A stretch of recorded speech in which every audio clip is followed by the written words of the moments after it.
bem.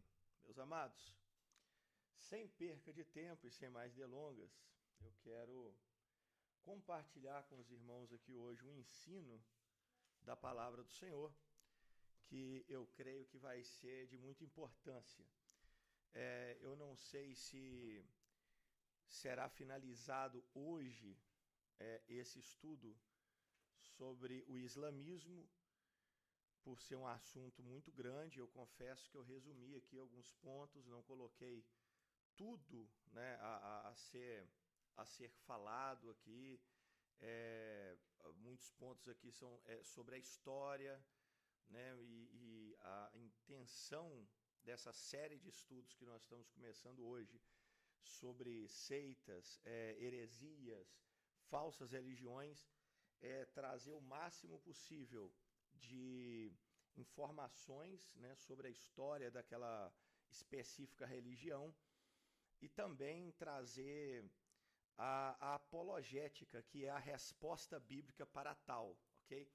Então, hoje nós vamos estar estudando sobre o islamismo, que é uma das maiores religiões hoje do mundo.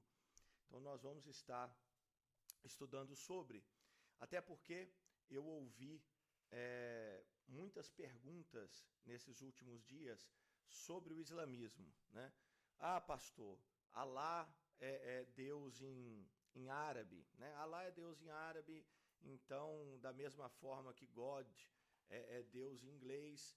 Então, isso quer dizer o quê? Quer dizer que nós, né, somos o mesmo povo, né? Nós somos aí a mesma coisa, tudo a mesma coisa, né, pastor? Tudo igual, né? É tudo igual, o povo, né? Os pontos aí, é tudo a mesma coisa. Então, hoje nós vamos estar aqui podendo saber um pouco da história e um pouco do paralelo bíblico aqui, tá bom? Então, você que tem alguma dúvida, tá, sobre a Bíblia. Ah, eu vi um vídeo, me falaram que a Bíblia foi adulterada, que a Bíblia não é confiável. Eu, por exemplo, eu estou falando de vídeo porque eu mesmo um dia desse vi um vídeo no TikTok de uma menina que era missionária cristã e virou muçulmana. E ela falava assim, bom, a Bíblia foi adulterada não sei quantas vezes, né? Que a pessoa joga um número assim, ela só lança um número e fala, tantas vezes foi adulterada. E é por isso que eu acredito no Alcorão, porque o Alcorão não foi adulterado. Então, hoje é o seu dia, queridão, que você que tem alguma dúvida aí sobre a veracidade da Bíblia, hoje nós vamos falar um pouquinho sobre. Mas primeiro, meus amores, vou continuar aqui, vou começar falando aqui sobre a história do islamismo, como começou aqui o islamismo, o Alcorão e tudo mais, para depois nós começarmos a caminhar pela Bíblia. Então, nesse primeiro momento aqui, eu vou te convidar a ter um pouquinho de paciência para nós falarmos um pouco da história aqui do islamismo, do Alcorão. Então, vou me prender bastante aqui à história para que você entenda, né, como começou, da onde veio, e depois nós vamos para a resposta cristã e a resposta da Bíblia. Então, vamos lá. O Alcorão é a última revelação de Deus, o Alá, ou seja, é a mensagem definitiva do Criador para a humanidade. É um livro que foi entregue ao profeta Mohamed, né, ou Maomé, por intermédio do anjo Gabriel. As palavras contidas nele são sagradas para os muçulmanos, sendo as principais orientações relacionadas à moral e à fé religião islâmica. A palavra Alcorão vem do árabe, Al-Quran, que em português significa a recitação.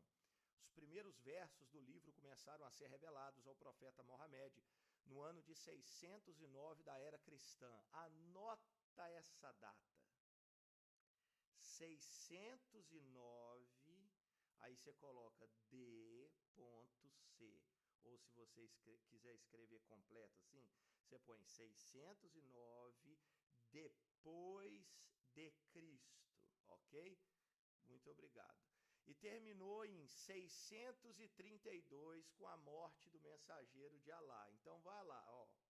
609 depois de Cristo e terminou 632 depois de Cristo. Vamos continuar.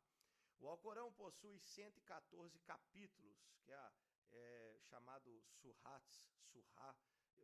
Me perdoe a pronúncia, eu não devia ter perguntado aqui, às vezes, alguém que eu conheço que sabe pronunciar certo para mim não falar errado, mas é mais ou menos isso, surah, S-U-R-A-H-S.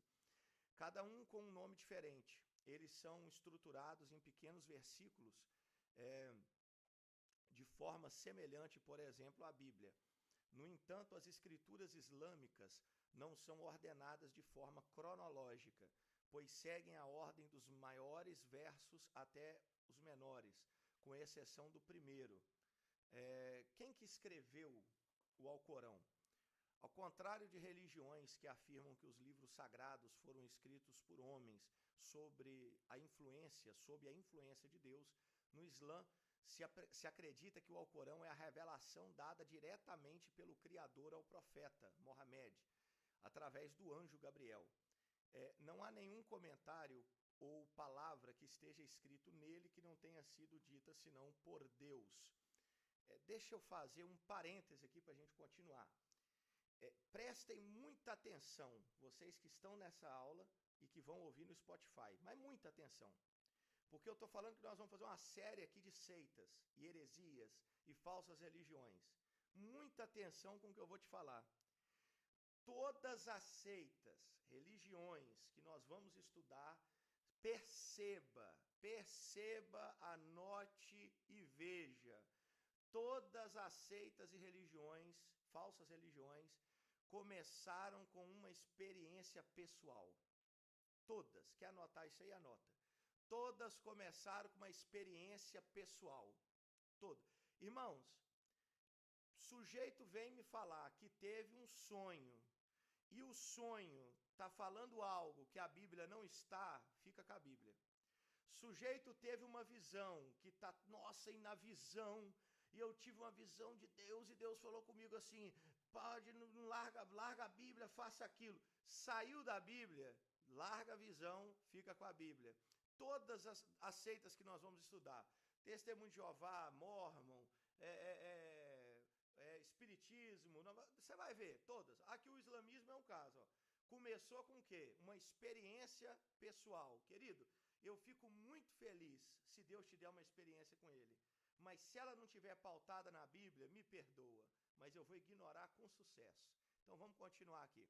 Seus versos permanecem inalterados até os dias de hoje. No entanto, considera-se que o livro sagrado é somente o que está escrito no idioma em que foi revelado, o árabe, pois as traduções, muitas vezes, alteram o sentido original das palavras e acabam se tornando uma interpretação individual de cada tradutor. O profeta Mohammed, assim como muitas pessoas de seu tempo, era iletrado, por isso não seria capaz de redigir nenhum versículo do Alcorão. A revelação sagrada era recitada, memorizada e, por fim, foi transcrita por alguns dos companheiros do profeta posteriormente. Me pega essa informação que eu acabei de te falar. O cara era iletrado. O que isso quer dizer? Analfabeto. Não sabia escrever nada. Aí ele teve uma experiência lá com o anjo Gabriel. Aí o anjo Gabriel falava com ele, o Alcorão, e ele memorizava. E aí ele ia lá e falava depois com os amigos, com os companheiros, e os amigos que escreviam, né? Eu até acho ele muito inteligente para um cara analfabeto, porque decorar tudo, depois lembrar de cada palavra, ainda recitar para os amigos escrever, mas vamos continuar aqui. Após a morte de Mohammed, os manuscritos do Alcorão foram compilados pelo sucessor político do profeta, o califa Abu Bakr, entre os anos de 632 e 634. Mais tarde, no período entre 644 e 656 depois de Cristo, o livro foi recopiado e distribuído pelo califa Uthman, que o entregou para cada um dos domínios islâmicos da sua época. Como foi a primeira revelação do Alcorão? Eu expliquei aqui no início da aula que eu vou me ater inicialmente ao fator histórico para a gente construir essa história, para você saber como é que começou, que às vezes você nem sabe, como eu também não sabia como é que começou, então nós vamos passando aqui. Como é que foi a primeira revelação do Alcorão? Quando estava com 40 anos de idade, o profeta Mohammed tinha o hábito de se retirar da cidade de Meca, onde vivia, para ir até uma gruta localizada no Jabal al-Nur, ou Montanha da Luz. Lá ele costumava permanecer durante horas, meditando a respeito de assuntos sobre espiritualidade. Certa vez, durante uma noite no mês do Ramadã, o profeta foi surpreendido pela presença do anjo Gabriel, que o abraçou e ordenou: leia. Mas o mensageiro de Deus achava que não seria capaz e respondeu: eu não sei ler. A criatura celestial repetiu o comando 2 vezes, e cada vez que Mohammed dava a mesma resposta, ele era agarrado com mais força, até que por fim ele foi solto e o primeiro verso do Alcorão foi revelado. Lá, que é o primeiro verso do Alcorão, que é esse aqui, ó: lê, em nome do teu Senhor que criou o homem de algo que se agarra, coágulo. Lê, que o teu Senhor é o mais generoso, que ensinou através da pena, ensinou ao homem o que este não sabia. Né? Alcorão lá, a surra 96, do 1 ao 5. Agora, eu já acho interessante, eu tenho que fazer esse comentário, e eu confesso que eu estou falando aqui da aula, e eu segurei muito para mim não rir, porque o cara era analfabeto, ele é letrado. E o anjo chega para ele e manda ele ler. Eu acho sensacional essa parte, porque eu acho que talvez o anjo não sabia, que ele não sabia ler, né? Não sei, vamos continuar. O que o Alcorão diz sobre os cristãos e Jesus? O Alcorão afirma que os cristãos são um dos povos do livro, que receberam a mensagem de Deus através do profeta Jesus. É Isa em árabe. Então, Jesus em árabe é Isa. A Escritura Sagrada descreve que Jesus é o Messias. Escritura Sagrada, o Alcorão, né? Não é a Bíblia, não. Escritura Sagrada, o Alcorão, descreve que Jesus é o Messias e filho da Virgem Maria. Ele trouxe a mensagem do Evangelho, curou os enfermos, ressuscitou os mortos e não foi crucificado, mas sim arrebatado de corpo e alma aos céus. Jesus voltará antes do dia do juízo final e estabelecerá um governo de paz na terra.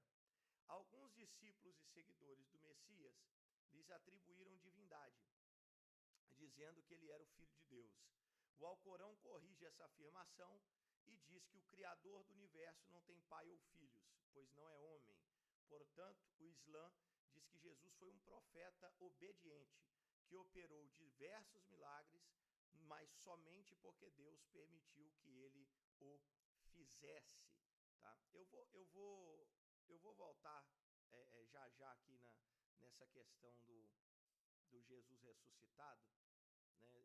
Já eu volto aqui na questão do Jesus ressuscitado e do Jesus crucificado, porque vocês estão vendo aqui que eles estão falando aqui, o que o Alcorão fala? O Alcorão fala, eu vou até, daqui a pouco eu vou fazer até a citação. Olha como é que tem coisa boa pela frente. Daqui a pouco eu vou fazer a citação aqui, em que parte, né, capítulo e versículo, eu não sei se fala capítulo e versículo no Alcorão, mas eu vou te dar os números aqui exatos, na parte do Alcorão que fala que Jesus não foi crucificado. Né? Uma vez que não foi crucificado, não morreu. Uma vez que não morreu, obviamente não ressuscitou. Então, já eu vou colocar aqui a parte do Alcorão exata que fala sobre a morte, aliás, a não crucificação de Jesus e, consequentemente, não morte e não ressurreição. Mas antes eu quero fazer só algumas diferenças aqui entre a Bíblia e o Alcorão. E eu já volto nessa parte aqui da crucificação. Então, diferenças básicas, tá? Isso aqui é diferença básica, não é todas as diferenças. As diferenças básicas da Bíblia para o Alcorão. Primeiro, a primeira diferença é que a Bíblia é monoteísta e trinitária. Monoteísta e trinitária. Tá? Eu vou falar aqui as bases bíblicas, mas depois você pode ir lá no Spotify para você ouvir de novo e aí você anotar as bases bíblicas, que agora eu acredito que não vai dar tempo de você anotar todas, mas depois você pode anotá-las e conferi-las. Então a Bíblia é, né, monoteísta e trinitária. O que isso quer dizer, pastor? Nós temos um só Deus, porém, nós cremos na trindade. Pastor, mas o termo trindade não está na Bíblia. Não está, mas o Pai, Filho e Espírito Santo está. Se você procurar o termo trindade, você não encontra. Mas nós temos Deus Pai falando com Jesus, Deus Filho saindo do Jordão sendo batizado por João Batista, e o Espírito Santo em forma corpórea de uma pomba voando.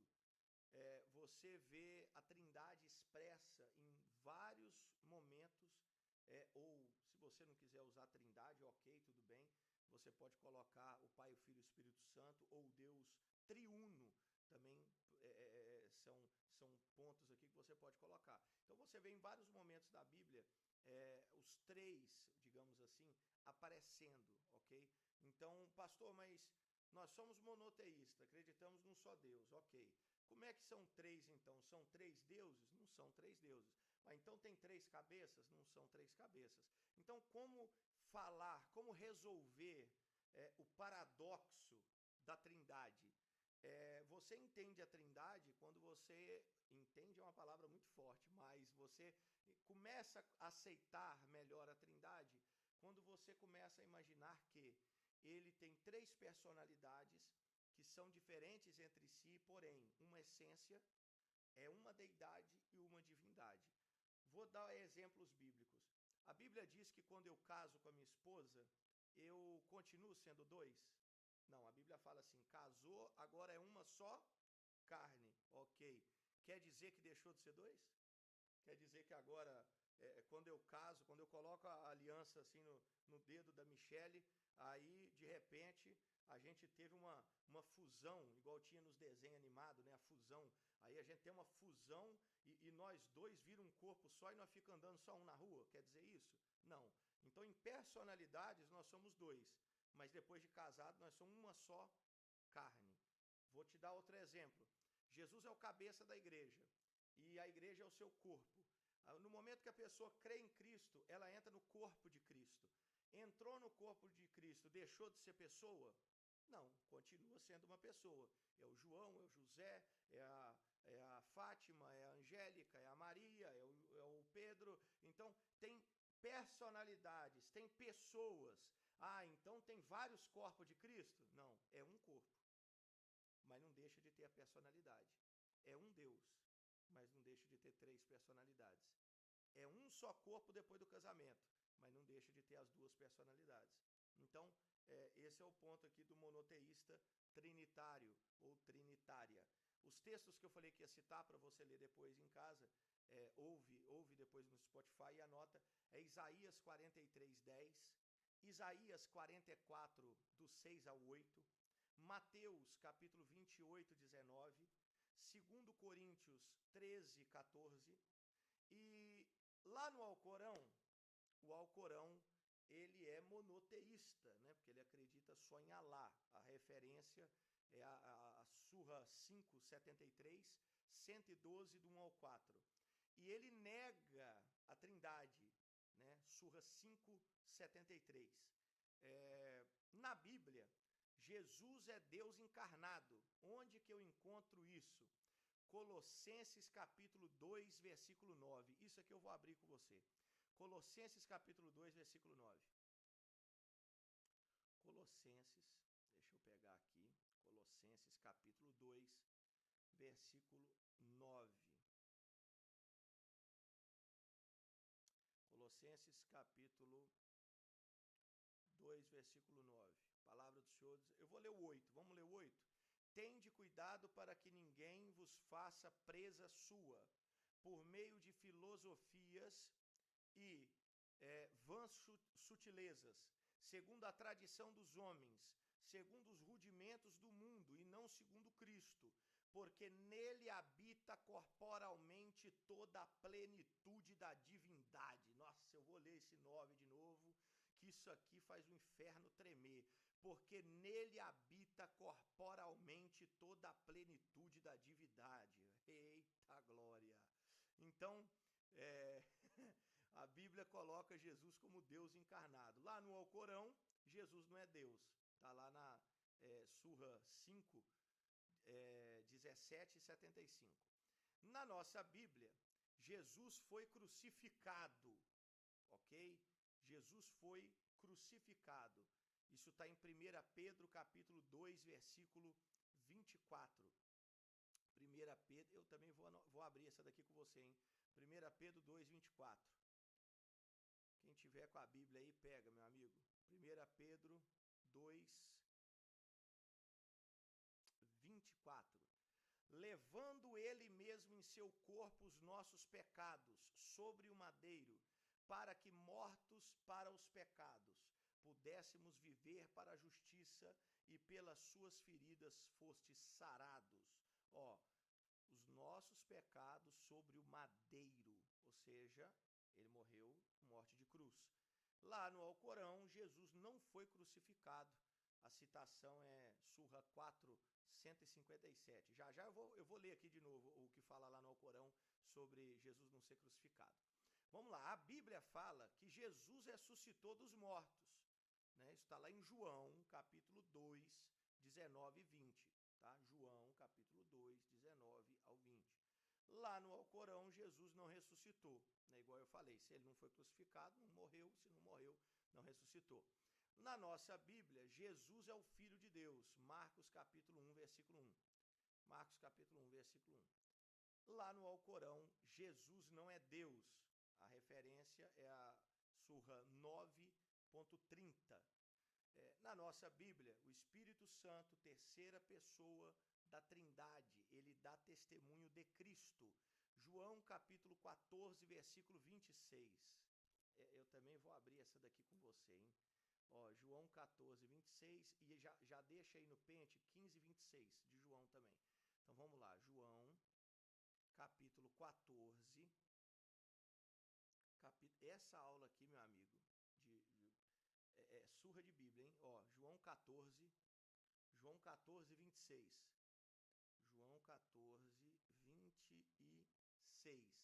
Mas aquele Consolador, o Espírito Santo, que o Pai enviará em meu nome, vos ensinará todas as coisas e vos fará lembrar de tudo quanto vos tenho dito. Olha aqui a Trindade, tá? Eu não gosto de falar termo que não é bíblico, né? Mas a Trindade ficou tão popular, mas vamos colocar aqui. Olha aqui o Pai, o Filho e o Espírito Santo. É Jesus que está falando, Jesus. Mas aquele Consolador, o Espírito Santo, que o Pai enviará, ó. Jesus falando, o Pai enviará o Espírito Santo e vos ensinará todas as coisas e vos fará lembrar de tudo quanto vos tenho dito. Vão no 15, 26 aí, que é a outra referência. 15, 26. Mas quando vier o Consolador, que eu da parte do Pai vos hei de enviar, aquele Espírito da verdade que procede do Pai, testificará de mim. Você já percebeu que o Espírito Santo ele não veio para testificar dele, ele veio para testificar de Cristo?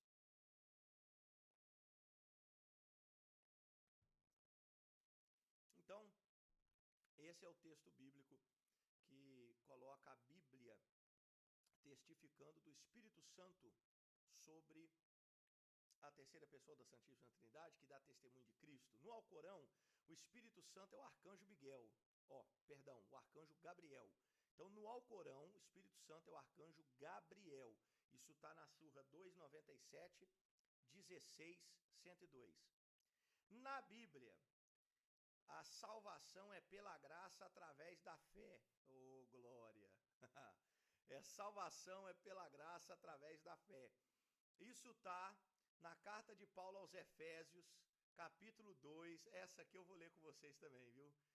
Carta de Paulo aos Efésios, capítulo 2. Aleluia. Capítulo 2, versículo 8.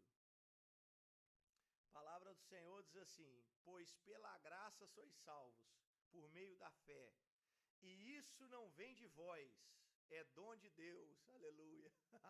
Não vem das obras, para que ninguém se glorie, porque somos feitura sua, criados em Cristo Jesus para boas obras, as quais Deus preparou para que andássemos nela. Então, na Bíblia, a salvação é por graça através da fé. No Alcorão, a salvação é por sinceridade e obras. vou dar as referências aqui, que às vezes você quer falar com alguém. Surra 3, 135, 7, do 8 ao 9, 21, 47, 49, 14, 66, do 8 a 9. Lá na Bíblia, o demônio é um anjo caído. Isaías, capítulo 14, versículo 12 ao 15. No Alcorão, o diabo, Satanás, não é um anjo caído, mas um gênio caído. Eita! A referência é 2, 34, 7, 12, 15, 27, 55, 15. Eu não sei se é capítulo e versículo, mas essas são as referências. O ser humano caiu e pecou na Bíblia. O ser humano caiu e pecou na Bíblia. No Alcorão, o ser humano é basicamente bom. Irmãos, vamos parar aqui, calma. Vamos parar aqui que agora você relaxa a sua mão aí para você anotar, porque agora vai vir uma sequência maravilhosa. Que esse ponto aqui eu parei, eu falei, não, esse aqui eu vou ter que caminhar na Bíblia, do Gênesis ao Apocalipse com os irmãos. Ó, na Bíblia, o ser humano caiu e pecou. Então, em outras palavras, o ser humano é mau. Mas no Alcorão, o ser humano é basicamente bom. Olha que maravilha.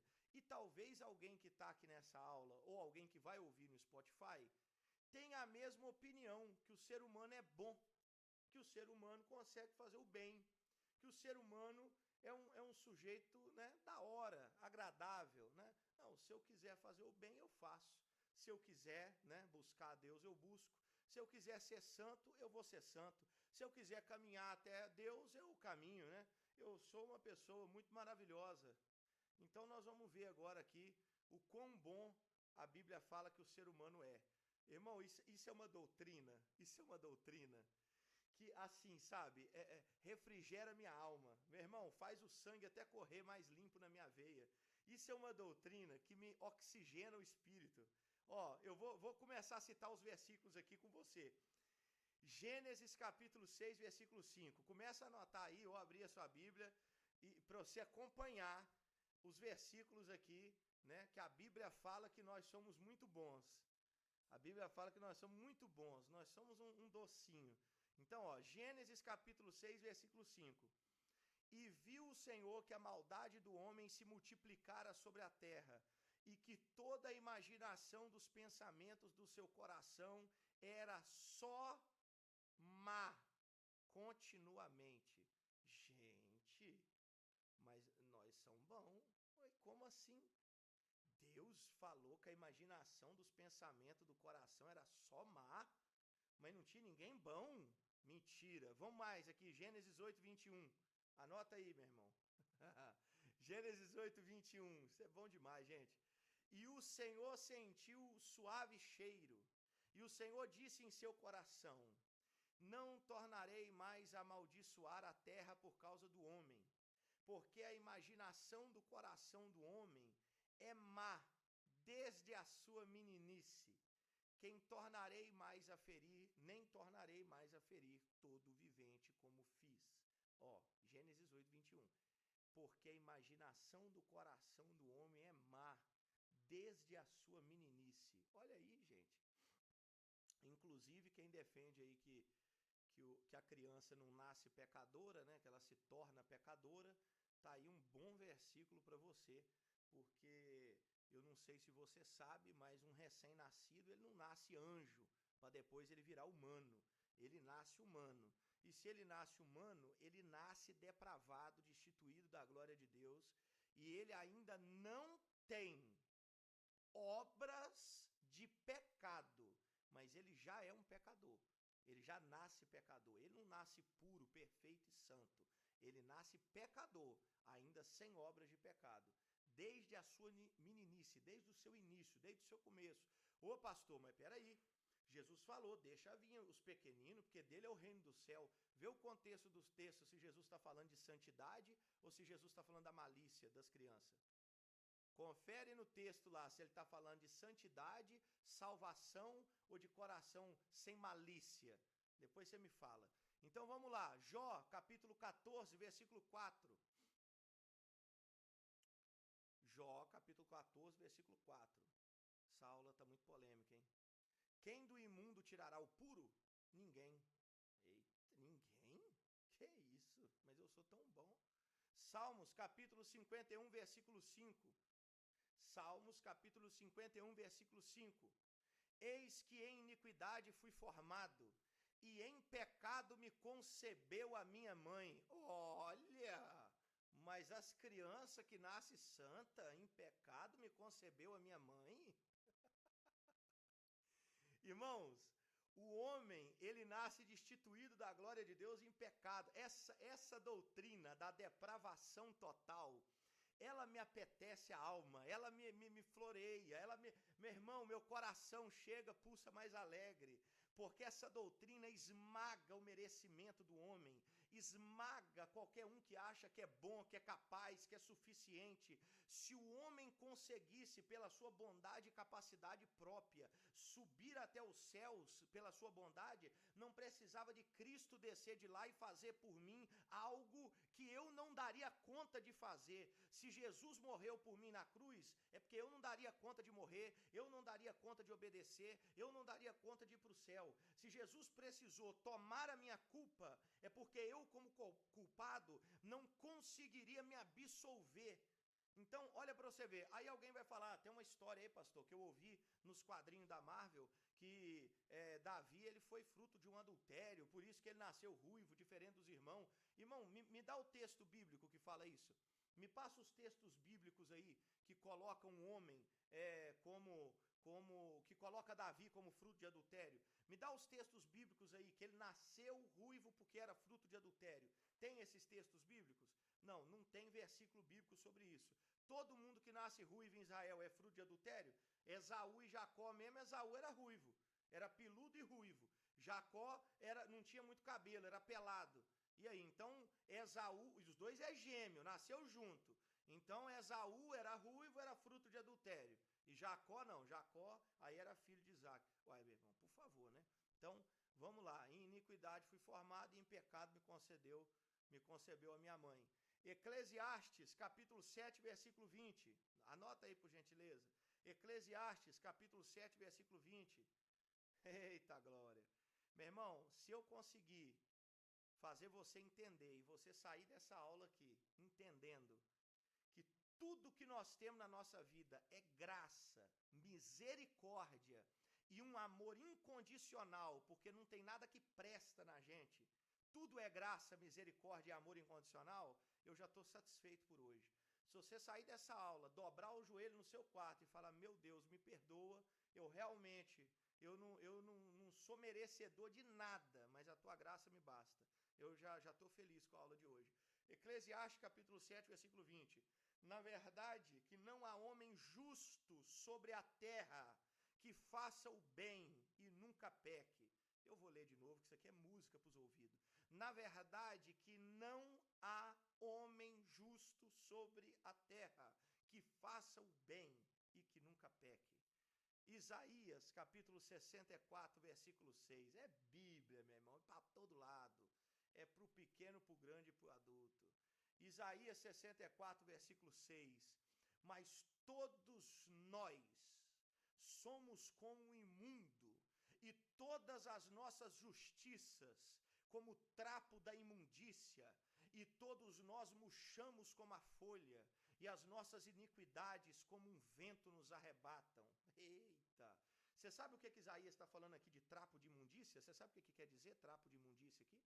Trapo de imundícia é como se fosse panos de menstruação podre, que fedia. Esse é o sentido aqui de trapo de imundícia. Olha o que Deus está falando. Olha o que Isaías está falando. Todos nós somos como imundo. E a nossa justiça, sabe esse senso de justiça que você tem? Sabe? Não, isso aqui é justo, isso aqui é injusto. Sabe esse senso de justiça? Pois é como um trapo de imundícia, é como pano podre de menstruação que fede diante de Deus. Eita nós, hein? Que legal. Mas eu sou bom, eu sou bonzinho, eu consigo escolher Deus, né? Eu escolho Deus. Jeremias, capítulo 13, versículo 23. Anote aí. Jeremias, capítulo 13, versículo 23. Porventura pode o etíope mudar a sua pele, ou o leopardo as suas manchas? Então podereis vós fazer o bem, sendo ensinados a fazer o mal? Meu irmão, se o etíope não pode mudar a cor da pele, e o leopardo não pode mudar as suas manchas, o homem, ele nasce mal, depravado em pecado, e ele não consegue se mudar.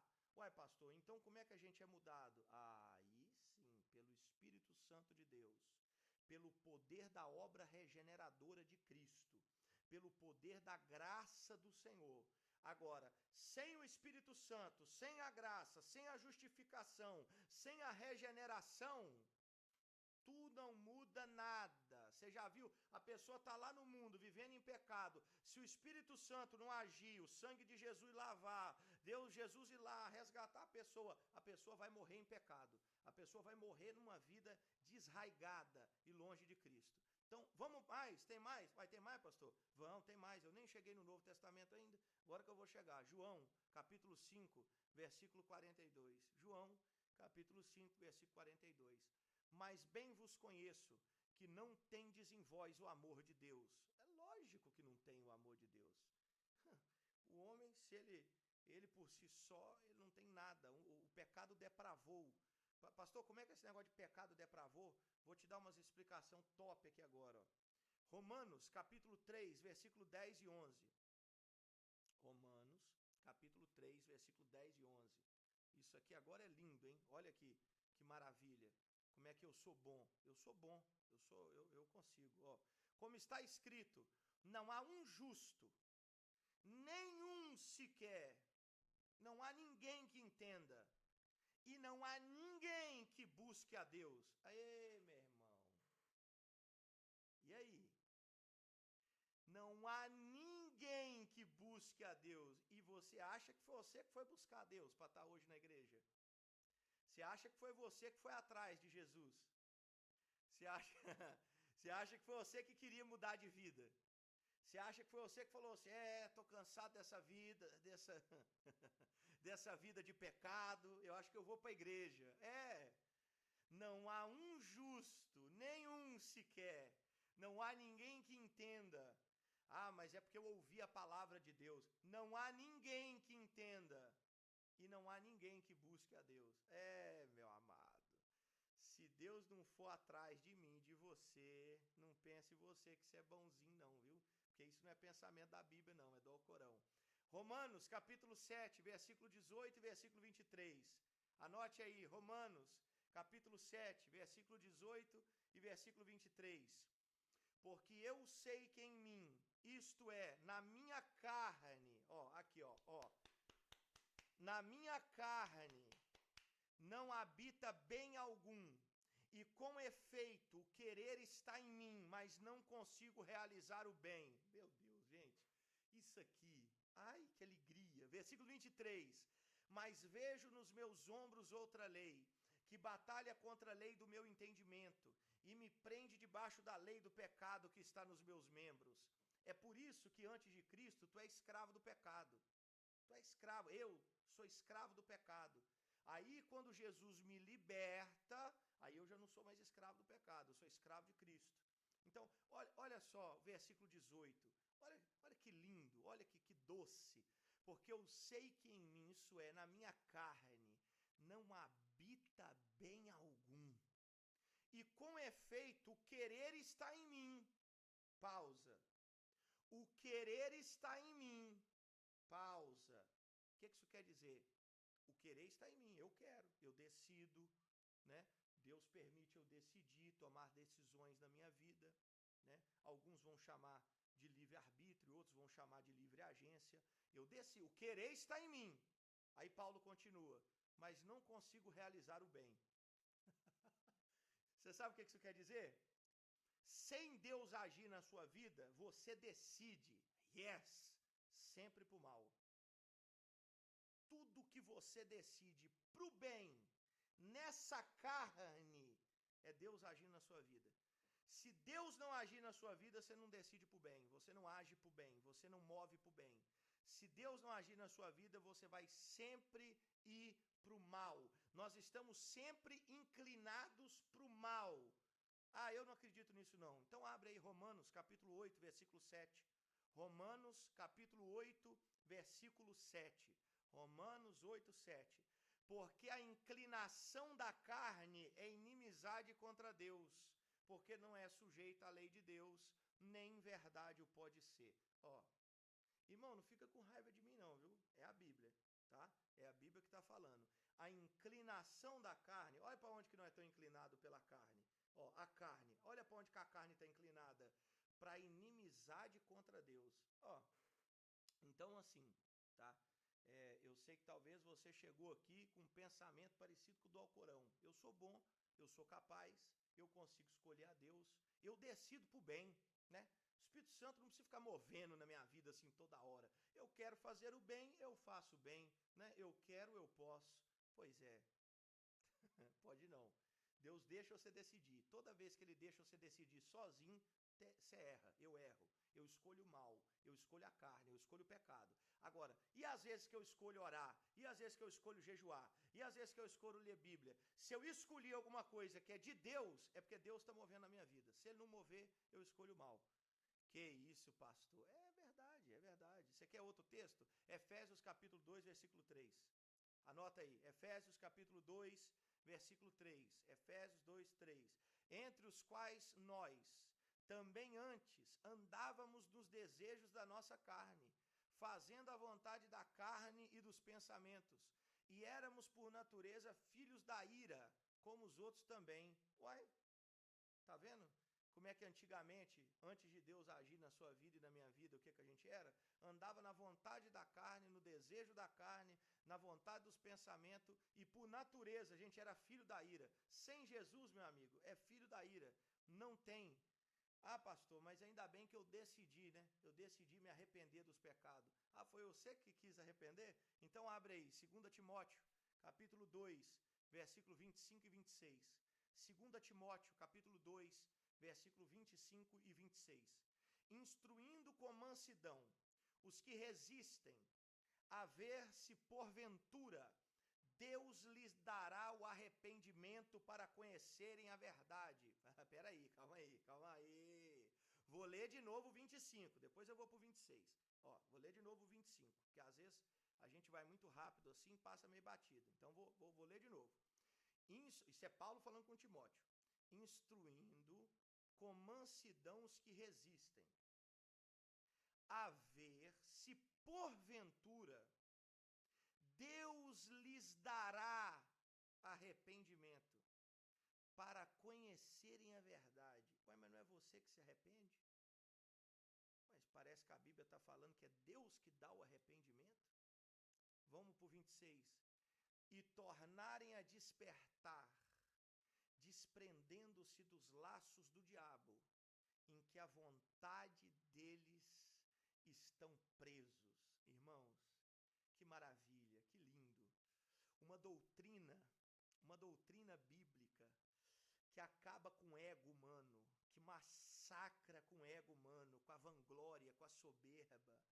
Irmão, até para tu se arrepender, é Deus que tem que dar o arrependimento. Até para tu querer orar, é Deus que tem que provocar isso em você. Até para tu querer ler a Bíblia, é Deus que tem que provocar isso em você. Até para você clicar no link lá e entrar aqui para o discipulado, é Deus movendo no seu coração. Até isso, até o arrependimento. Né? Ah, mas é porque eu quis arrepender. Você quis. Ah, legal. Vamos mais um versículo aqui, que eu vou parar. Vai ser o último versículo. Tito, capítulo 1, versículo 15. Tá? É o último. Fala esse aqui e termina. Tito, capítulo 1, versículo 15. Anote aí. Tito, capítulo 1, versículo 15. Todas as coisas são puras para os puros, mas nada é puro para os contaminados e infiéis. Antes o seu entendimento e consciência estão contaminados. Irmão, o pecado contaminou esse corpo, depravou esse corpo. Então, quero deixar claro aqui para você, né? Quero deixar claro aqui para você que uma vez que o pecado contaminou esse corpo, nada há de bom em nós. Sabe o que é nada? Nada. Então, por isso que o amor de Deus é incondicional, tá bom? Então, voltando lá naquelas situações que eu estava colocando aqui, que é diferente, eu vou voltar nessa aqui que eu parei, né, que eu falei, que o ser humano caiu e pecou na Bíblia, mas no Alcorão o ser humano é basicamente bom, tá? Então vamos lá, os discípulos na Bíblia eram cristãos, anote aí, Atos 11, 26. Então, ó, os discípulos na Bíblia eram cristãos, Atos 11, 26. E no Alcorão, os discípulos se declaravam muçulmanos. Eita, nós! Os discípulos se declaravam muçulmanos. Está lá na Surra 5, 111. Na Bíblia, a adoração era no dia de sábado, Êxodo 20, e depois no domingo. Vou repetir. Na Bíblia, a adoração era no dia de sábado, Êxodo 20, e depois no domingo. As referências aí do domingo. Romanos, capítulo 14, 5 e 6. Romanos 14, 5 e 6. Atos dos Apóstolos, 20, versículo 7. 1 Coríntios 16, 1 e 2. Vou falar de novo aqui para você entender por que nós faz culto no domingo e não no sábado. Romanos 14, 5 ao 6.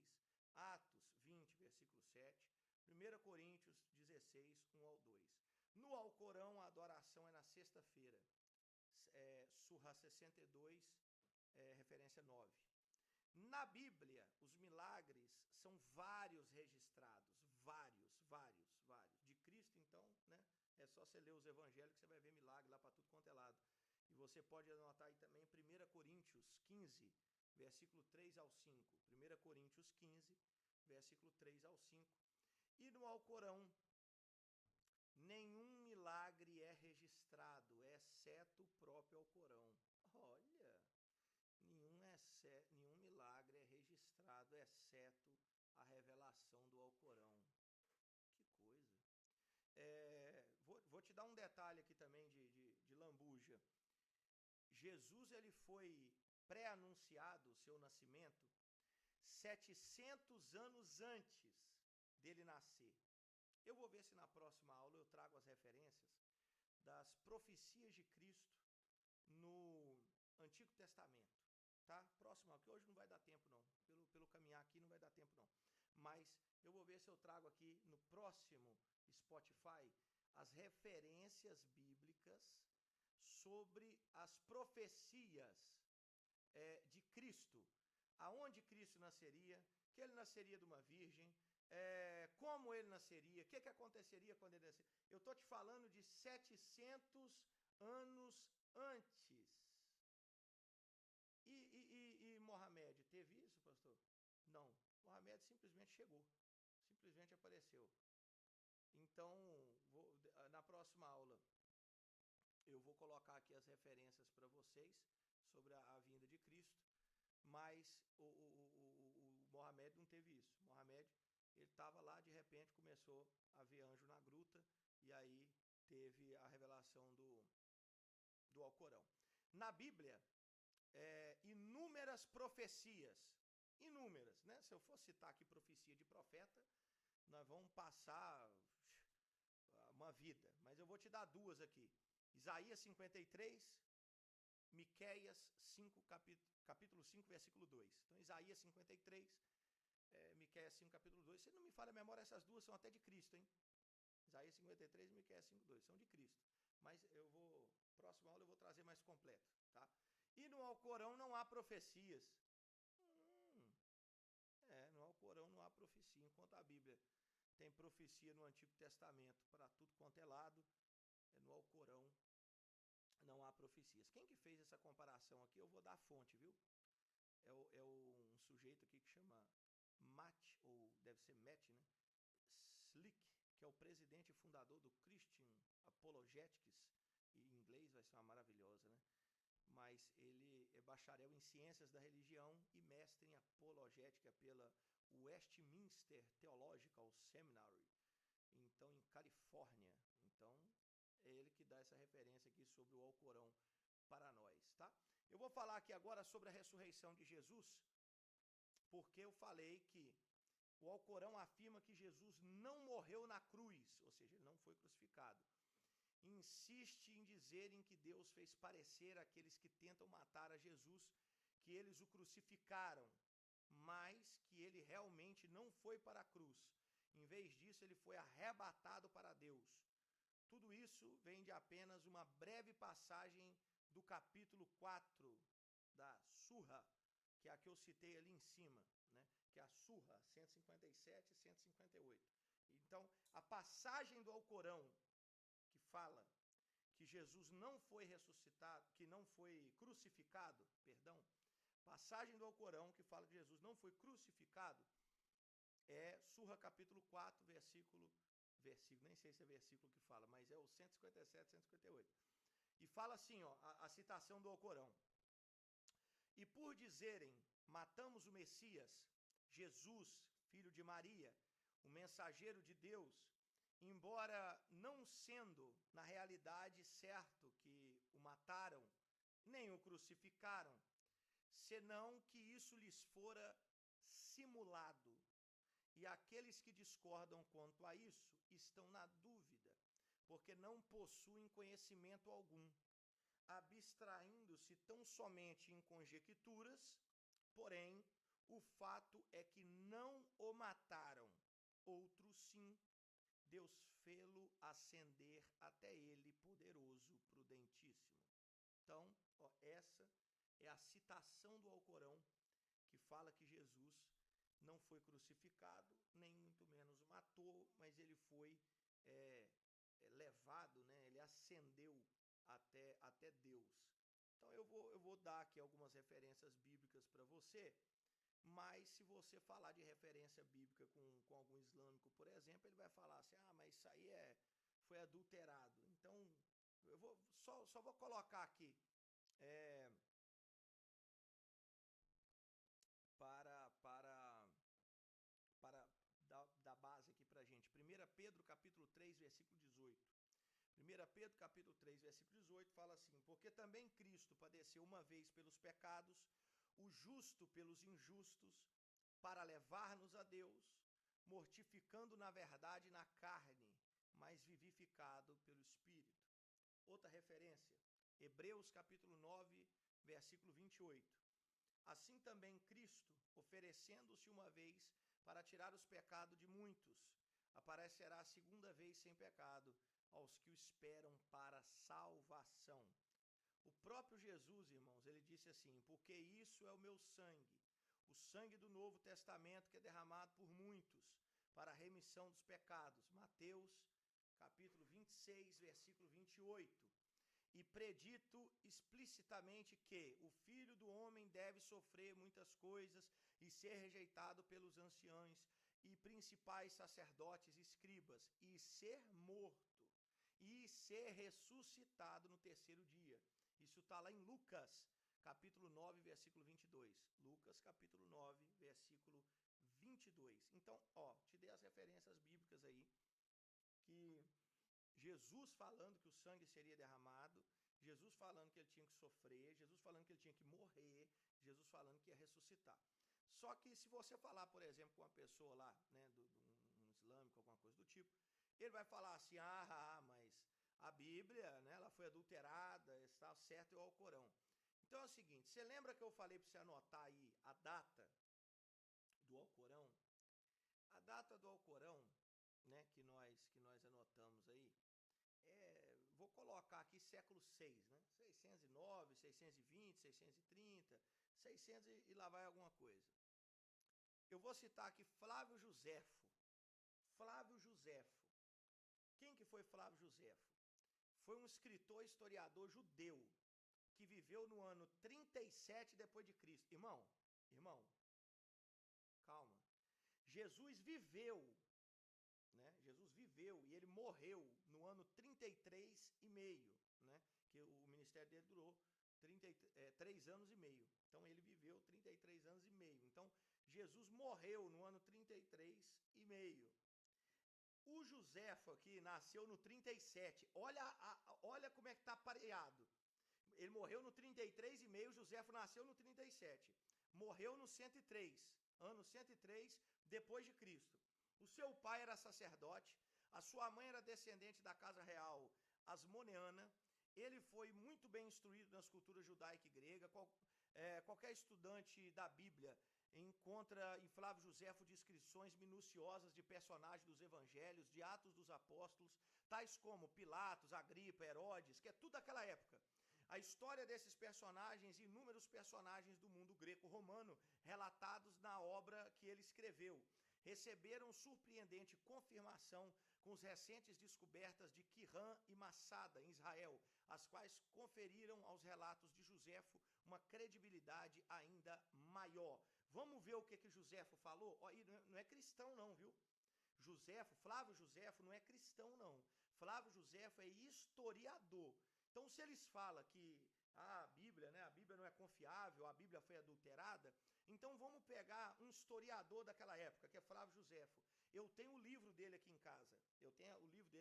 História dos Hebreus, História dos Hebreus, obra completa, um da capa azul. Então, eu tenho esse livro aqui, eu abri o livro aqui e eu fui pesquisar o que Flávio Joséfo fala sobre Jesus, tá? Se você tiver o livro e quiser ler na sua casa, está na página 832 do livro História dos Hebreus, obra completa, tá? Você vai achar no parágrafo 772 o seguinte relato: nesse mesmo tempo apareceu Jesus, que era um homem sábio, se é que podemos considerá-lo simplesmente um homem. Tão admiráveis eram as suas obras. Ele ensinava os que tinham prazer em ser instruídos na verdade, e foi seguido não somente por muitos judeus, mas também por muitos gentios.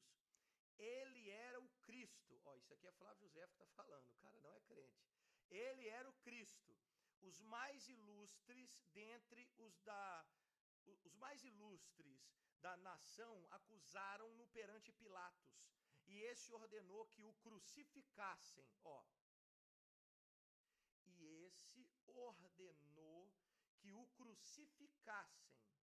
Os que o haviam amado durante a sua vida não o abandonaram depois da sua morte. Lindo isso daqui, né? Ele lhes apareceu ressuscitado e vivo no terceiro dia, como os santos profetas haviam predito, dizendo também que ele faria muitos outros milagres. É dele que os cristãos, os quais vemos ainda hoje, tiraram o seu nome. Isso aqui é a citação de Flávio Joséfo, um historiador do ano 37, que morreu no ano 103, mas ele está errado. Certo é o Alcorão, que foi escrito no ano 620 do menino lá que escutou o anjo na gruta. É sensacional. O cara tá do lado de Jesus ali, paralelo na história. Viveu muita coisa ocular. Tem muita coisa que, se bobear, ele viu ali na época, mas certo é o que foi escrito no ano 600. Não, com certeza. Então, geralmente as pessoas falam que a Bíblia, ela foi adulterada, né? Eu já vi, até quando eu estava fazendo a pesquisa aqui sobre o islamismo, eu ouvi um pessoal falando aqui que a Bíblia, né, nos escritos, que a Bíblia foi adulterada, mas o Alcorão não. O Alcorão não foi adulterado em nada, em nenhuma tradução e não sei o que e tudo mais. Então, a Bíblia, será que ela é confiável mesmo? Será que dá para acreditar na Bíblia? Né? Será que, eu já ouvi muitas pessoas, até minha sogra fala isso, olha, isso aí mudaram muita coisa, né? Foram traduzindo, mudaram, mexeram, colocaram outros versículos, tiraram e já mexeu, e tipo assim. E ela fala de um jeito que, tipo assim, qualquer um pegava lá e colocava mais 4 coisas na Bíblia e, nossa, hoje a festa é sua, a festa é nossa, e todo mundo saía colocando as coisas. Então, será que a Bíblia de fato é confiável? Isso daqui eu vou te falar na próxima aula, porque está chegando aqui a 1 hora de aula e agora eu vou deixar você com a expectativa, hein? Eu vou falar na próxima aula Vou começar falando sobre a confiabilidade da Bíblia. Você sabe quantos manuscritos bíblicos tem? Ah, não sabe? Você sabe qual é a cópia dos originais mais antiga que tem na face da Terra? E a distância de tempo da cópia para o escrito original, você sabe qual que é a diferença? Próxima aula. Você sabe, você sabe se a Bíblia realmente é confiável? O que é mais confiável? O Alcorão, que foi escrito no ano 600?